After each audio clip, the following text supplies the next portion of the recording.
번째 주제입니다. 슬로건 바꾸고 앞치마 두르고 왜 그랬는지 살펴보도록 하겠습니다. 먼저 양윤선 평론가님, 이재명 후보가 새로운 슬로건을 공개했어요. 네, 지금까지 민주당 선대위 슬로건 하면 떠오르시는 거 있으실 겁니다. 이재명은 합니다였는데 사실 야당에서 공격을 할 때 이 이재명은 합니다 여기다가 목적어가 빠져 있다 보니 부정적인 단어를 넣어서 공격을 하곤 했었습니다. 그런데 어제 새로운 슬로건을 공개를 했거든요. 바로 나를 위해 이재명이라는 새로운 슬로건입니다.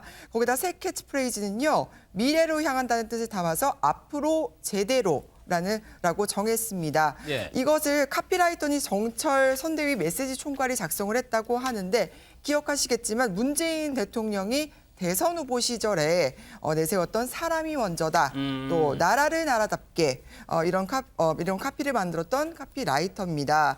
아무래도 이번 카피를 통해서 유능함을 넘어서 어떤 효능감까지 가져가겠다. 국민 한 사람 한 사람의 목소리를 듣겠다. 그런 메시지를 넣었다고 보여지고요.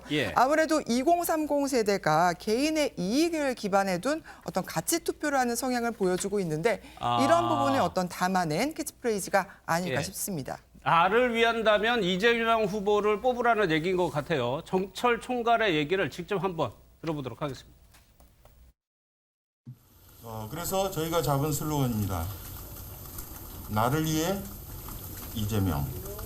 나를 위해는 내 밥상을 위해, 내 출근을 위해, 내 지갑을 위해. 이제 어느새 생존이 목표가 돼버린 우리 젊은이들에게 이 나를 위해라는 슬로건이 작은 위로나 또 작은 희망이 되기를 기대합니다. 나중에 이제 이걸 발표하고 나서 그들의 의견을 이렇게 듣는데 그 2030 여성의 말씀을 듣고 나서 웃으시면서 좋아하시더라고요. 그러니까 이제 그걸 한 번에 결정을 해서 통과했다는 얘기는 마음에 드시고 흔쾌히 결정하셨다는 뜻이 될 것입니다. 네. 지난번 슬로건이 합니다 이재명이었다고 해요. 이수민 변호사, 이것보다는 조금 더 젊어진 것 같은 느낌이 좀 들기도 하고요. 저는 젊어지고 굉장히 부드러워진 것 같습니다. 부드러워졌다? 왜냐하면 과거 이제 이재명은 합니다라고 했잖아요. 그런데 이재명 후보가 굉장히 일을 잘한다라고 하는 것들은 국민들의 인식에 박혀 있는데 왠지 부드러움이라든가 이런 게 좀 약해 보였거든요. 그런데 나를 위해 이재명이라고 했는데 이게 이제 과거 같으면 정치가 왜 나하고 무슨 상관이 있어 이런 얘기들을 많이 했잖아요. 근데 이제 나를 위해 이재명이니까 이재명을 뽑으면 나에게도 뭔가가 나의 삶이 달라질 수 있고 이런 긍정적인 이미지라고 보여지고요. 앞으로 제대로라고 하는 것은 과거 민주당에 대해서 좀 불만이 있거나 부족했던 부분들 그런 것들을 앞으로 더 채워나가겠다. 반성의 의미이자 미래로 향한다는 의미가 있기 때문에 좀 더 긍정적이고 부드러워진 이미지로 바뀌었다 이렇게 생각됩니다. 실제 효과로도 이어질지는 모르겠는데 홍 기자님 아까 정철 총괄의 얘기를 들어봤지만 이재명 후보도 상당히 마음에 들어 했다는 것 같아요. 그렇죠. 김영희 본부장이 전하는 바에 따르면 이렇게 캐치프레이즈가 한 번에 슬로건이 한 번에 통과된 게 없다. 이례적이다. 그걸 보면 흔쾌히 결정했다는 걸 알 수 있다. 이렇게 전했고요. 또 정철 총괄이 이렇게 얘기를 합니다. 내가 만든 게 뭐 너무 좋다. 이거 뭐 잘했다 이거보다도 전문가에게 맡기겠다. 전문가의 영역이니 그것을 수긍하겠다라고 했다고 그렇게 전해지고 있는데 저는 이게 지금 캐치프레이즈의 단계에 있어서 일단은 나의 유능함을 보여줬는데 요즘 이제 이 개인주의적인 이 국민들이나 시민들이 당신이 일 잘하는 것과 나하고 무슨 상관입니까? 라고 할 때 이 슬로건이 어디를 향해야 되는가, 국민을 향한다, 이거를 명확히 해야 되겠다는 필요성을 알고 2단계로 지금 우리의 방향은 당신에게로 간다는 거를 좀 강조하려는 의도가 아닌가 싶습니다. 윤석열 후보 동정도 봐야 될 것 같은데 윤석열 후보가 식당을 열었다고 하는데 이 내용은 영상을 좀 먼저 봐야 될 것 같습니다. 식당의 목표는 돈을 많이 버는 것보다 첫째, 와서 드시는 분 기분 좋고 건강하게 그걸로 갑시다. 네. 아니 망하지만 않으면. 내 요리는 그냥 심플하게 적은 재료 가지고 이렇게 해서 쉽게 만들어 먹는 요리인데 그냥 집밥. 안녕하세요. 어서 오십시오. 어서 오십시오. 안녕하세요. 저희 뭐 메뉴는 몇 개 안 됩니다만 뭐 뭐를 드시고 싶어요? 메뉴 이거는 뭐죠? 레몬차. 일하신 지 얼마나 되셨어요? 어릴 때부터 집에서 뭐 뭘 조금씩 만들어 먹고 이래가지고 어우 내가 이 무거우시죠? 오십견이 약간 가지고 알겠습니다. 네, 잘 먹겠습니다. 식당을 오픈한 건 아니고 이제 유튜브의 한 콘텐츠로서 요리를 해주는 건데 홍 기자님 실제로 윤석열 후보가 요리를 해줘요? 실제로 해주고요. 예. 지금 이제 유튜브에 성렬이 형네 밥집. 제목이 일단 성렬이 형이라는 친근한 다가가겠다는 거고 예. 사실 여성 입장에서 볼 때 남이 밥을 해주면 그게 웬만하면 정말 다 너무 맛있고 아, 그런가요? 고맙거든요. 예. 그래서 초대한 분도 워킹맘하고 직장인 여성이에요.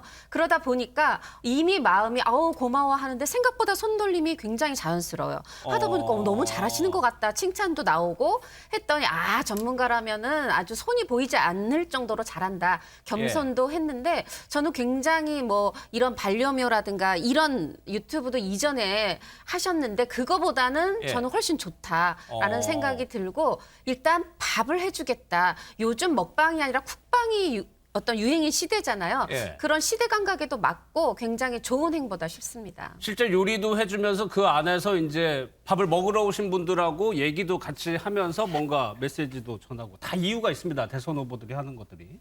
하민경 변호사님. 그런데 윤석열 후보가 좀 평소에도 요리를 좀 하나 봐요. 네, 윤석열 후보는 이제 자기 자신의 그 요리 실력을 뽐내기도 했는데요. 예. 말씀하시기를 주말에 부모님을 모시고 성북동 그 칼국수집 이런 데를 많이 다니셨는데 부모님이 연세가 드시면서 식당 가시는 걸 좀 힘들어 하시더라. 그래서 주말이면 이제 요리를 해서 대접을 하고 했는데 아버님께서 말씀하시기를 나중에 공직을 그만두면 꼭 식당을 차려라 이렇게 말씀하시기도 했다고 하고요. 예. 그리고 또 윤 후보님이 이게 요리하면서 말씀하시기가 상당히 어렵다고 하는데 전문적으로 스파게티 면을 저도 이제 보고서 얘기를 해야 될 정도로 식용유나 올리브 기름에 이렇게 짜서 짠 다음에 조개나 새우를 넣고 볶든지 예. 토마토나 그 크림 소스를 넣는 게 스파게티다 이렇게 설명을 하기도 했습니다. 그런 예. 정도로 요리에 관심이 있고 좀 잘 하신다고 소문이 나 있습니다. 예, 저 후보들 바빠요. 요리도 해야 되고 콘텐츠도 찍어야 되고 이제 또 지방도 가야 됩니다. 이재명 후보의 일정을 한번 보니까 새해 첫날 일정으로 택한 곳이 상당히 정치적인 의미가 있어 보입니다. 한 변호사님 어디입니까? 네, 이재명 더불어민주당 그 대선 후보가 새해 첫날로 이제 정한 곳은 부산입니다. 1월 1일 날 그 서울 동작구 현충원을 참배한 이후에 부산으로 바로 이동을 해서 1박 2일을 머물 계획을 밝혔습니다. 예. 그리고 그곳에 가서 그 해양 경제 관련 일정을 가질 것이고 또한 부산에서 코로나19 극복을 위한 그 염원을 하는 그런 행사를 하겠다라고 밝히기도 했습니다. 예. 1월 1일 날 동작구의 현충원을 참배한 뒤에 바로 부산으로 내려갑니다. 이재명 후보가 메타버스라고 해가지고 그때 첫 일정도 PK 지역으로 했고 2022년이 되는 첫날도 PK 지역을 방문한다. 이승훈 변호사 분명히 이유가 있을 것 같아요. 그만큼 PK가 굉장히 중요하다 이렇게 생각하고 있다는 걸 알 수 있겠습니다. 예. PK 같은 경우는 실제 민주당의 전략적 요충지이고 문재인 대통령을 실상 만든 곳이기도 하잖아요.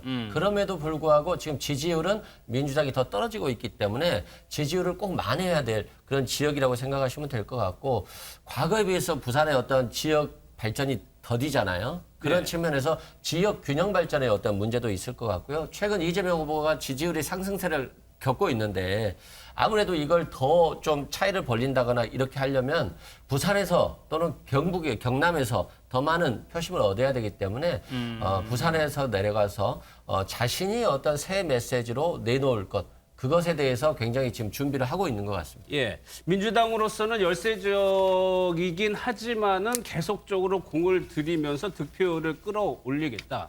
문재인 대통령도 PK 지역이니까 가능성을 조금 보고 있는 것 같기도 합니다. 김혜경 씨, 이재명 후보의 부인인 김혜경 씨도 열심히 활동을 하고 있는데 홍 기자님 어디 갔어요? 김혜경 씨? 사실 진짜 후보의 몸을 둘러 나눌 수도 없고 분신술을 쓸 수도 없지 않습니까? 이 부인 후보의 부인이 지금 굉장히 나름대로 김혜경 씨가 열심히 바삐바삐 움직이고 있는데 28일부터 오늘까지 3일째 지금 대구 경북 지역, TK 지역에 그 머물고 있어요. 먼저 28일에는 제일 먼저 영천에 갔습니다. 영천에 가서 그 은혜사의 스님 그에서 그 차담을 나눴어요. 스님과 차담을 나눴고 예. 또 그다음에 체육 시설에도 갔고 장애인 복지관에도 갔고 이제 그 현장의 목소리를 좀 들었습니다. 그리고 그 지하철 역산에서 장애인들이 만든 물건 파는 우리몰에도 방문을 했고 29일에는 대구에 갔어요. 그래서 그 사회복지사들하고 어떤 비공개 면담을 하면서 아, 후보님이 오셨으면 좋았을 텐데 제가 말씀 잘 전해드리겠다 하면서 어떤 그 처우 개선에 대한 그 보충을 들었다고 전해지고 있고요. 예. 그다음에는 이제 김천에 가서 다문화 그 가정의 분들도 만나고 또 육아종합지원센터 가서는 장난감 소독 봉사도 했고요. 오늘은 포항으로 갔습니다. 그렇게 해서 3일째 지금 대구 경북 지역에 머물고 있는데 민주당 관계자는 사실 굉장히 반가울 거예요. 하다 보니까 이렇게 좀 따뜻한 예. 손길이 필요한 이런 부분들의 후보 부인이 앞장서주고 있다 이렇게 반기고 있습니다. 예. 뭐 과거의 공식인지 모르겠지만 후보 부인들이 가는 곳이 이제 후보하고 가는 것하고 약간 조금 결이 조금 다르죠. 약간 소외되거나 이런 쪽을 이제 후보 부인들이 가곤 했었는데 김준수 편은 그런데 이 지역을 간 곳이 윤석열 후보도 어제 TK에서 저 연설하는 거 봤거든요. 네. 오히려 일부러 이렇게 일정을 맞춘 걸까요? 아마 뭐 알고 가지는 않았을 것 같은데요. 결과적으로 이제 맞불 작전이 된 건데 윤석열 후보의 상당히 격양된 연설과 이재명 후보의 부인인 김혜경 여사의 어떤 좀 부드럽고 또 예. 포용력 있고 그리고 우리 사회 취약계층을 가는 이런 행보가 참 대비되거든요. 또한 윤석열 후보는 김건희 씨가 움직이지를 못하고 있는데 지금 김혜경 여사는 일종의 뭐 한상의 짝꿍이라 그럴까요? 그런 정도로 후보와 호흡을 맞추면서 이렇게 돌고 있으니까 예. 이 어떤 차별적 전략 이런 것도 구사하고 있는 걸로 보입니다. 한상의 짝꿍은 평론가님 개인적인 의견이십니다. 예. 그런데 이승현 변호사님, 아까 말씀하신 것처럼 윤석열 후보의 부인인 김건희 씨는 활동을 안 하고 있단 말이에요. 몸이 2개여도 부족한 상황에서 이것이 과연 어떻게 작용을 할 것이냐. 김혜경 씨가 이렇게 행보를 하는 것이 어떻게 좀 평가해요? 지금 지지율로 나타나고 있는 게 아닌가 싶어요. 예. 윤석열 후보 같은 경우는 김건희 씨의 어떤 허위 경력 의혹에 대해서 빠져서 나오지 못하고 있고 또 이준석 대표의 갈등 문제가 계속 불거지고 있는데 이게 수습이 안 되고 있기 때문에 윤석열 후보가 어디를 돌아다니든 도움이 별로 안 되고 있는 상황인데 오히려 이재명 후보의 아내 같은 경우는 이렇게 자신이 그 이재명 후보의 역할을 하면서 돌아다니면서 이재명 후보의 득점 포인트가 되고 있는 것 같고 또한 이재명 후보가 좀 강한 이미지, 일은 잘하지만 강하다 그랬잖아요. 근데 예. 김혜경 여사가 이렇게 돌아다니면서 굉장히 부드러운 이미지 그리고 함께 같이 어울려주는 이미지를 통해서 예. 이미지를 긍정적으로 상승시켜주는 그런 효과를 발휘하고 있다고 생각됩니다. 알겠습니다. 이것이 어떤 결과로 이어질지는 이제 봐야 될 것 같습니다. 이재명 후보 역시 뭐 TK에 상당히 공을 들이고 있습니다. 과거에 갔었던 영상을 한번 보도록 하겠습니다. 대구 경북에서 나고 자랐고 대구 경북을 여전히 사랑하고 또 제가 언젠가 이 세상을 떠나면 제가 묻힐 곳, 제 어머니와 아버님이 묻혀 계신 곳 대구 경북입니다. 그런데 TK 지역이 박근혜 전 대통령의 정치적인 고향 그리고 오늘 밤에 사면이 됩니다. 이 부분 저희가 뒤에서도 한번 짚어볼 텐데 김두수 평론가님. 네. 이재명 후보가 TK 지역에 이렇게 공을 들이는 것이 TK 지역 민심을 어떻게 움직일 수 있느냐 없을 것 같기도 하고요. 네. 이재명 후보 입장에서 보면 이게 전통적인 민주당의 승리 공식이 있습니다. 예. 그거는 PK와 TK를 분리하는 거고요. 이재명 후보는 안동 출신이라서 TK는 어느 정도 또 기반이 생겼는데 노무현 문재인 대통령이 나온 PK에서는 이게 분리해야 되는 거거든요. 근데 이 PK는 전통적으로 김영삼 대통령이 3당 통합으로 가기 전까지는 민주 세력이었습니다. 그래서 개혁적 보수 성격을 띠고 있고 TK는 대체로 전통적 보수적, 안보 보수에 가깝습니다. 그래서 이것을 분리해서 한 35%에서 40% 정도의 이 PK 지역에서 득표를 하면 거의 승리하는 일종의 민주당의 입장에서 보면 하롱 전쟁을 찍는 곳이 PK이기 때문에 그것을 더 이렇게 집중적으로 가지 않느냐 이렇게 생각이 듭니다. 알겠습니다. 어제 말씀드렸다시피 윤석열 후보가 경북 지역을 갔는데 선대위 출범식이 있었습니다. 여기서 윤석열 후보가 한 20여 분 정도 연설을 했다고 해요. 그런데 굉장히 입담이 거칠었습니다. 원색적인 비판도 했고요. 격앙된 어조를 보였습니다. 일단 좀 한번 보도록 하겠습니다. 그러니 이 무식한 이 삼류 바보들을 데려다가 정치를 해서 나라 경제 망쳐놓고 외교, 안보 뭐 전부 망쳐놓고 그 무능을 이제 넘어서서 이제 뭐 사찰에 이 과거에 권위주의 독재 정부가 하던 권위주의 독재 정부는 국민들 경제를 확실하게 살려놔서 우리나라 산업화의 기반을 만들었습니다. 이 정부는 뭐 했습니까?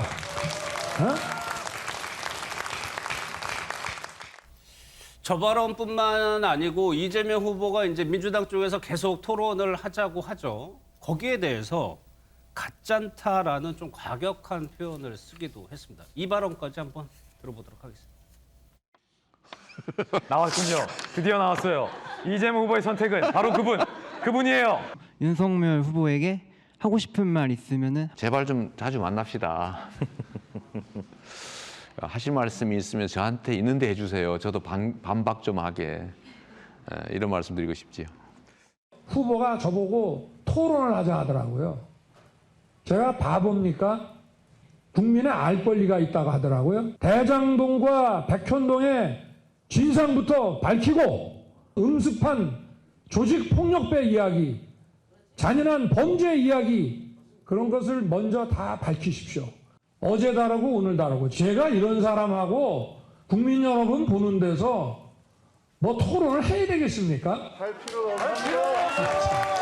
어이가 없습니다. 정말 가짜습니다. 기존에 연설을 할 때 이제 프롬프터나 원고를 보고 읽는 거는 아니었던 것 같아요. 현장 반응에 따라서 이제 추임새를 넣기도 했었는데 양윤선 평론가 뭐 저 말 말고도 삼류 바보들 뭐 이런 얘기도 나오면서 굉장히 이례적인 표현들 많이 썼어요. 네, 뭐 일부 뭐 전해드리자면 일단 뭐 의미를 크게 훼손하지 않으니까 좀 일부만 전달해드리겠습니다. 무식한 삼류 바보들 데려다 정치해서 독재 정부가 하던 사찰을 했다. 그리고 어이가 없다. 정말 가짜안타. 맨날 어디 다니면서 엎드려서 큰절하고 눈물 흘리고 참 못 봐주겠다. 이런 발언들이 좀 있거든요. 예. 근데 정치에도 금도라는 게 있지 않습니까? 아무래도 이런 상대 후보에 대한 어떤 예의라든지 이게 정치 품격에도 연관이 있는 거거든요. 이게 또 자칫하면 이재명 후보 지지자들에게는 좀 무시하는 것처럼 느껴질 수도 있고요. 예. 이런 부분에 대해서 아무래도 이게 요즘에 보여주는 이런 여론조사에서 골든크로스 양상이 보여지고 있는데 예. 이런 부분에서 어떤 지지율이 떨어진 쪽이 결국은 네거티브를 하는 거거든요. 예. 선대위 차원에서도 어떤 메시지 관리가 좀 정확하게 돼야 되는 거 아닌가. 후보는 비전을 보여주고 그리고 선대위 차원에서는 공격할 건 공격하는 모습. 예. 이런 모습이 좀 필요한 게 아닌가 싶습니다. 그래서 어제 윤석열 후보의 발언을 두고 오늘 조금 논란이 있었죠. 여기서 끝난 게 아니고요. 이재명 후보에 대해서는 더 날을 세웠습니다. 그 내용도 한번 좀 들어보도록 하겠습니다. 여당 후보는 잘하는 게 한 가지 있어요. 변신술. 뭐든지 하겠다고 하더니 또 뭐든지 안 할 수도 있다고 또 그럽니다.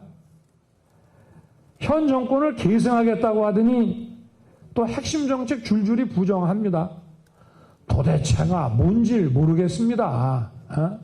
참 안 됐어요. 여기 붙었다 저기 붙었다 하려니까 얼마나 힘들겠습니까? 맨날 어디 다니면서 엎드려서 큰절하고 눈물 흘리고 참 못 봐주겠습니다, 여러분.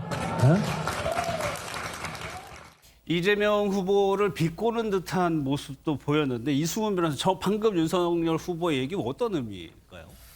좀 어려운 얘기인 것 같은데요. 네. 아마 뭐 대장동 의혹이라든가 기본소득이라든가 이런 정책적인 문제에 대해서 자꾸 이제 말을 바꾼다 이런 걸 좀 주장하고 싶은 것 같아요. 예. 그렇지만 지금 저런 모습 보면 굉장히 중도층이라든가 2030들이 좋아할 수 있을지 좀 의문이고요. 예. 정치인이라고 하는 것은 자신이 소신 있게 자신의 주장이나 행동을 해 나가는 것도 중요하지만 국민의 여론을 청취하고 잘못된 정책이라고 생각한다면 또 한번 되돌아볼 수도 있어야 되는 거거든요. 근데 이걸 갖다가 말바뀌기라고만 주장한다라고 하면 예. 조금 너무 네거티브적 성격이 진하고 저렇게 상대 후보에 대해서 불만이 많으시면 좀 TV 토론에 나오셔서 그런 부분들을 굉장히 좀 추궁하시고 그래서 국민들께 그런 부분들을 밝혀줬으면 너무 좋지 않을까. 예. 윤석열 후보가 검사 27년 하셨으니까 이 전문 분야이니까 그 부분에 대해서는 TV 토론에서 국민들께 서로 간에 토론할 수 있는 기회를 주셨으면 좋겠다 예. 말씀드립니다.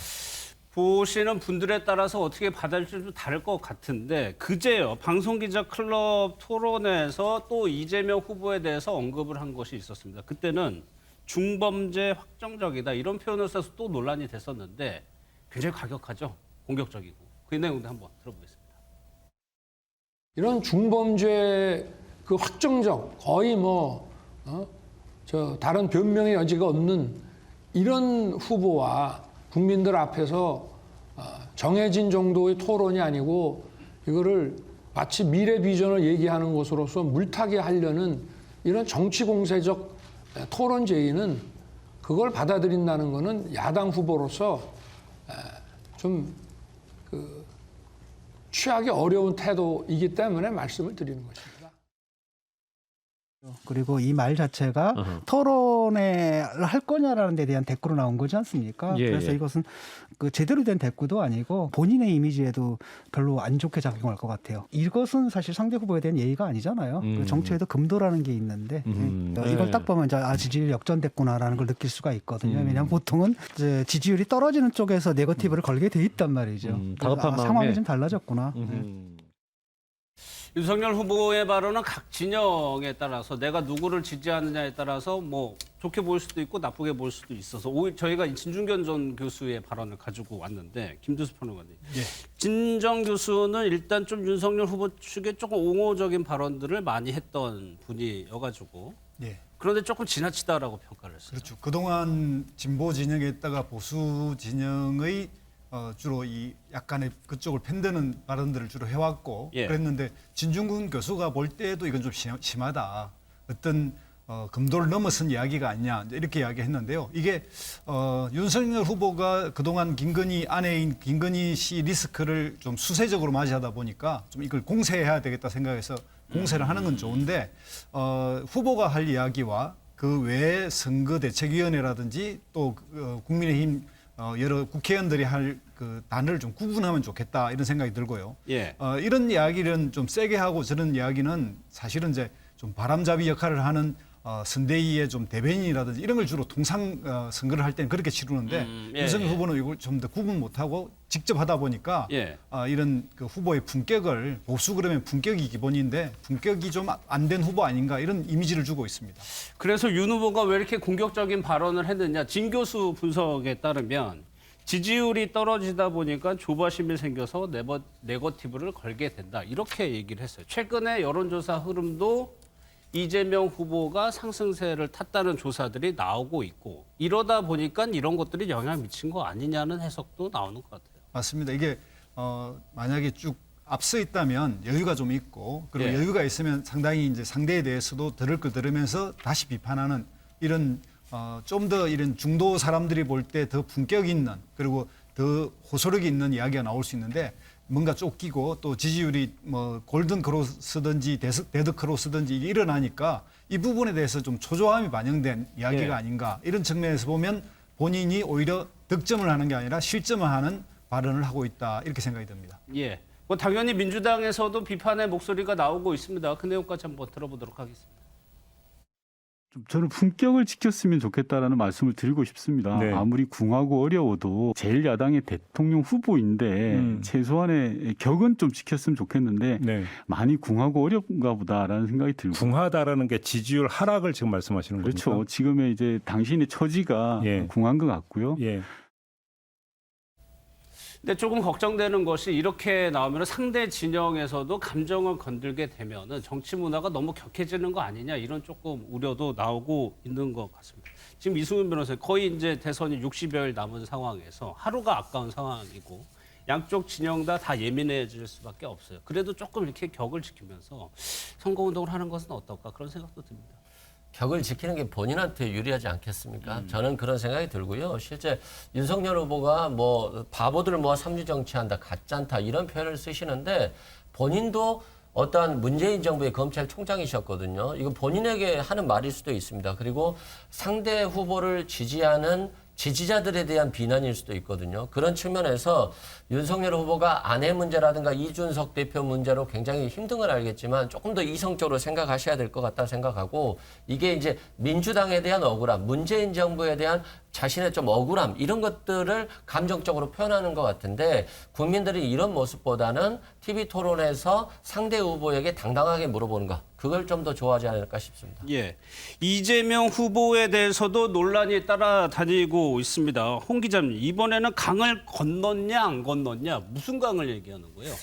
이재명 후보가 이재명의 프로포즈, 청년과의 대화라는 토크 콘서트를 열었어요. 예. 현장에 또 참여하거나 혹은 온라인으로 참여한 청년 패널들에게 설문이 나갔습니다. 어떤 내용이냐면 이 조국이라는 강을 완전히 건넌 것 같다? 이런 이제 설문을 했더니 대다수가 X 그렇지 않다 이런 평가가 나온 겁니다. 예. 이제 이거에 대해서 이재명 후보가 이게 안 건넌 게 아니라 못 건넌 것 같다. 굉장히 강폭이 넓다. 제가 계속해서 이 조국 사태에 대해서 사과를 드리고 다니는데 이게 국민들에게 마음의 뜻이 전달되지 않은 것 같다. 이렇게 얘기를 하면서 그러면서도 강조했습니다. 조국 전 장관의 잘못은 잘못이고 또 이에 대한 어떤 검찰의 무리한 수사 이것도 또 잘못은 잘못이다. 이렇게 강조를 했고요. 이제 그러자 이제 진행자가 혹시 왜 못 건너는 겁니까? 친조국 성향의 김남국 의원이 붙잡는 거 아닙니까? 이제 이런 어떻게 보면 얄궂은 질문을 던지자 재밌는 해석이다. 이렇게 좀 간접적으로 부인하는 뭐 이렇게 좀 재밌게 대답을 했습니다. 김남국 변호사요. 예. 조국 사태에 대해서 계속 사과드리고 있는데 국민들이 아직 못 받아들인 것 같다. 글쎄, 김두수 변호사님, 이 문제에 대해서 이재명 후보가 좀 풀기 어려운 측면이 있을 것 같기도 하다 보네. 맞습니다. 뭐 본인이 당사자이거나 이게 직접적으로 관련이 있으면 직접 또 사과하는 거지만 일단 후보가 된 이치에서 국민들에게 사과드렸고 또 이걸 이해 못하면 이해 못하는 대로 계속 이 문제가 쟁점이 되면 또 사과드리고 그동안 몇 번씩 사과를 했는데 그래도 이제 젊은 2030 세대에서는 이걸 잘 납득 못하겠다. 그리고 우리 사회에 어쨌든 공정이 하두가 되어 있는 이 상황에서 그 충분한 기준 원칙을 제대로 세워야 된다는 것 측면과 또 공직자로서 잘못한 점 이런 것들을 다 모아서 이재명 후보는 계속 사과할 수밖에 없다. 그리고 조국의 강이 국민들이 이제는 넘었구나라고 인정할 때까지 할 수밖에 없다. 저는 그렇게 생각합니다. 예. 이재명 후보와 관련돼서 또 하나 오늘 좀 계속 논란이 되고 있는 발언이 아들을 남이라고 한 발언입니다. 어떤 발언이었는지 직접 한번 들어보도록 하겠습니다. 대통령의 부인은 공적 존재이고요. 권한과 지원이 주어지지 않습니까? 대통령 아들은 성년인데 남이죠, 사실은. 글쎄, 뭐 둘을 부인은 나와서 뭐 사과했는데 아들은 직접 나와서 해야 되는 거 아니냐는 이제 국민들께서 판단하실 것 같고요. 뭐 누가 주장한다고 진실이 되는 건 아니니까. 이 질문이 이제 김건희 씨는 사과를 했는데 아들 사과 안 하냐 이런 질문들이 있다 보니까 거기에 내놓은 답이었던 것 같아요. 근데 홍 기자님, 글쎄요, 저 발언에 대해서 동의하지 않는 분들도 상당히 많을 것 같아요. 그렇죠. 이제 이재명 후보는 만약에 대통령의 부인은 부속실도 있고 그리고 동반외교도 하고 말하자면 권한도 있고 세금으로 지원도 경제적 지원도 되기 때문에 공적 존재지만 성년인 이 아들 자식은 남이다라고 이제 어떻게 보면 앞에 부분 대통령의 부인은 공적 존재란 말을 하고 싶었는지 모르지만 사람들의 귀에는 아들은 남이야 이 부분이 이제 크게 들린 거죠. 특히 이제 당연히 국민의힘 그 관계자들이 굉장히 이 부분에 대해서 크게 반발하고 있는데 권성동 사무총장이 이렇게 얘기합니다. 이 정도면은 말바꾸기를 넘어서 이제 뭐 말하자면 자식도 갖다 버릴 태세다. 유불리에 따라서 뭐 국민도 갖다 버릴 거냐 이런 식으로 얘기를 하면서 이것은 어떤 이 후보의 인성을 보여주는 아주 그 증표다 이렇게 강하게 비판을 했고요. 흔히 이재명 저격수라고 불리는 윤희숙 내기대 위원장도 또 이렇게 내기대 위원회 위원장도 이렇게 얘기를 합니다. 아니 이분의 평생에 어떤 변하지 않는 원칙이 있다면 여의치 않으면 누구든지 갖다 버리는 것이다. 국민도 쉽게 갖다 버릴 것 같다. 이렇게 날을 세워서 주장을 했습니다. 계속 이제 논란이 되다 보니까 오늘 이재명 후보에 대해서 기자들이 이 부분에 대해서 질문을 한 것 같습니다. 어떤 의미냐라고 물어봤는데 이렇게 대답을 했습니다. 대통령의 아들은 비록 성인이지만 사실은 남 아니냐 이런 말씀을 하셨어요. 그래서 이거에 대해서 이게 옳으냐 그러냐 하는 논란이 있는데 공적 영역에서 볼 때 배우자는 공식적 지원과 권한이 주어지는 공적 존재다. 그러나 자녀는 성인이니까 그런 공적 영역에서 보면 남이나 마찬가지다.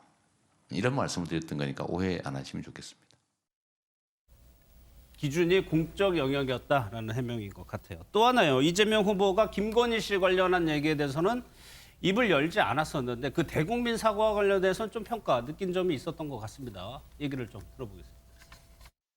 근데 대국민 사과 기자회견 있잖아요. 네. 국민의 한 사람으로서의 감상평을 좀 해주실 수 있을 것 같은데요. 사과를 할 때는 뭘 잘못해야 사과를 하는 거지. 하여튼 내가 모르겠는데 사과를 원하니까 해줄게. 뭐 이런 거는 조금 좀 국민들 보시기에 불편하시겠다. 국민들이 보시기에 불편하시겠다. 이 홍 기자님 그렇다면은 이걸 좀 투영해가지고 얘기한 것 같기도 하고요. 네, 이제 말하자면 지금 이제 계속해서 라디오에 출연해서 한 이 답변의 내용인데, 예. 뭐 이 사과에 대해서 김건희 씨의 사과가 효과가 있었던 것 같냐 하니까 아예 뭐 이렇게 얘기를 합니다.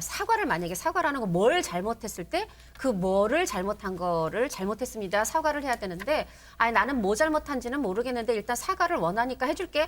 이런 식으로. 본인의 이제 평가죠. 그런 식으로 나에게는 비쳤다. 근데 국민들도 그래서 좀 보시기 불편했을 것 같다 얘기를 하면서 그 이제 검증이라는 부분에 대해서 얘기를 합니다.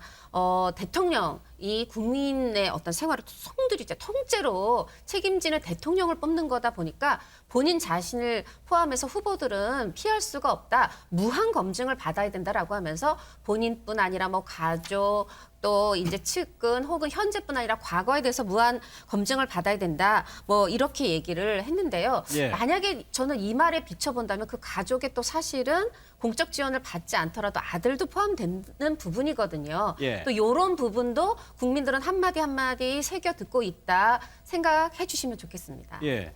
윤석열 후보의 영부인제 폐지 공약과 관련해서도 이재명 후보가 의견을 밝혔는데 그 내용까지 한번 좀 들어보겠습니다. 제2부속실은 불필요하다고 늘 오래전부터 생각해 왔고 청와대가 일단 인력이 너무 많은 것 같습니다. 외교 등에서 어쨌든 대통령 부인의 역할이라는 측면에서 무게감이 적지 않은데 그 처에 대한 얘기가 나오기 전부터도 과거에 그 청와대 근무 경험이 많은 저희 선대위 관계자들하고 이미 얘기를 했던 것이고요.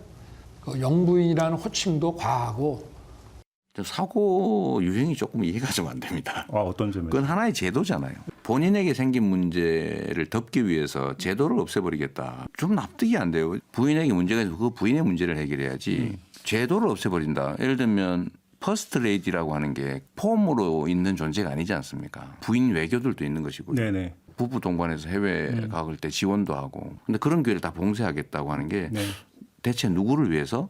라는 생각이 들었습니다. 윤 후보에 대해서 사고 유형이 조금 이해가 안 된다라고 표현을 했어요. 김두수 평론가님, 어제 그러고 보면 두 후보가 상당히 높은 수준으로 상대방을 좀 공격을 했네요. 네, 그렇습니다.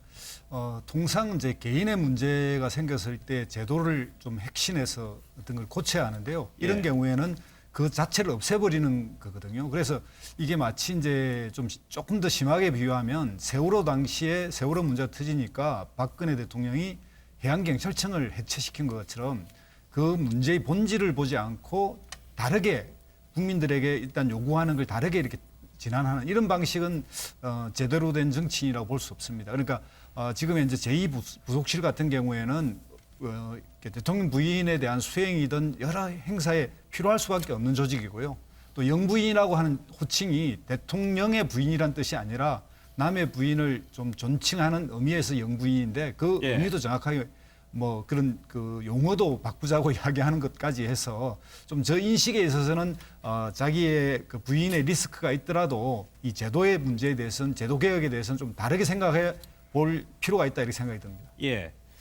당연히 이제 국민의힘 측에서는 대국민 사과를 긍정적인 평가를 하죠. 이것도 이제 진영에 따라서 보는 시각이 달라질 수가 있는데 김재원 최고위원의 라디오 인터뷰입니다. 한번 들어보겠습니다.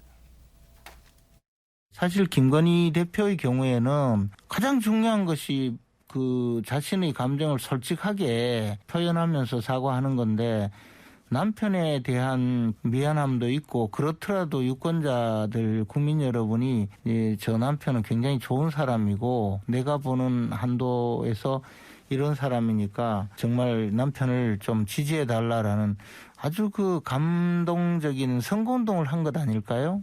저는 좋게 평가하고요. 이 부분은 제가 정말 진심이에요. 감동적인 선거 운동이라고 평가를 해서 또 하나 이제 이재명 후보 부부에 대해서도 이제 언급을 한 게 있는데 한민경 변호사 어떤 쇼라고 좀 평가를 하더라고요. 네, 그 김재현 최고위원님이 어제 그 김어준의 뉴스 공장에서 나오셔서 하신 말씀이 이제 다른 후보는 보니까 뒤에서 허그를 하기도 하고 그다음에 부인 폭행, 헛소문을 무마하기 위해 마구 애정쇼를 하지 않았나라고 이렇게 표현을 하셨는데요. 사실 그 이 후보님의 배우자 김혜경 씨는 그 경기도지사 시절부터 그 방송에 동반 출연하시고 하면서 이게 적극적으로 그 이 후보님을 지지하는 그런 행보를 보여왔는데 아마 그런 부분을 김재현 의원님께서 말씀을 하신 게 아닌가, 그 김재현 의원님의 의견을 말씀하신 것이라고 보입니다. 예. 정치권 이제 두 대선 후보와 관련된 상황을 풍자하는 영상이 화제가 되고 있는데 한번 좀 보도록 하겠습니다. 자기야. 당신 거기서 뭐 하고 있어요? 네. 예. 이리 좀 와봐요. 인사해요. 근데 이게 오해는 마시고 제가 이게 보니까 이게 도리도리번 보니까 예예. 그 아드님은 어디 가셨나? 뭐 이런 생각을 한다. 아 저희 아들이 여보 어디 갔지? 글쎄. 아마 저 PC방에 가지 않았을까요? 예. 맞아요. 그 아드님이 그 PC방에서 뭐 이렇게 뭐 걸고 뭐 이런 거를 좋아하시나 봐요.